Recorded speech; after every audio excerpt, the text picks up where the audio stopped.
Kakšno kavo bi priporočili strankam?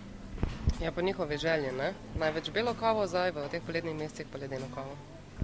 Pa se drugače pozna vrsta kave oziroma pijače nasploh, glede na letni čas, kaj največ naročajo? Ja, vse, ja. Kak pa mislim, če lahko primer date, še prosim?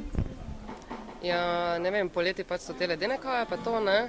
Po zimi je več teh belih kav pač, ne, da se vzamejo kot en topli napitek, ne, pa se bolj zasedijo, ko po poleti, ko šibajo dalje. Kam pa najraje hodite, na kavo oziroma čaj? Dobro, to mi zdaj reklamo delam, ampak okej, hudo kavo. Grem rad po navadi, ne, če grem na kavo. Ali pa tam pri meni, ko sem malo Lučijano, mogoče pri fakulteti tehnični, ne. Zakaj pa najraje hodite tja? Kaj vam je tako še posebej všeč? Ja, Lučijano mi je tam priroč, ne, ker sem tam doma, ne, huda kava, pa mi je tak v mesto, pa ljudje hodijo, pa tako se mi zdi vrejo, ne, se lahko vseješ, pa malo koga srečaš, spiješ kavo, tudi dobro kavo imajo, ne, zaradi teh razlogov. Kakšne vrste kave pa najraje pijejo stranke, ki pridejo sem, kaj najpogosteje naročajo? Tu pri nam so nekako navajeni te velike bele, ker se jim dopade skodelica. Pa tudi dobra, eno, ne samo da je skodelica lepa. To je to.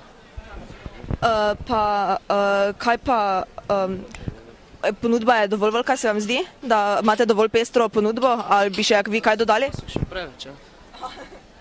Kavo z mlekom.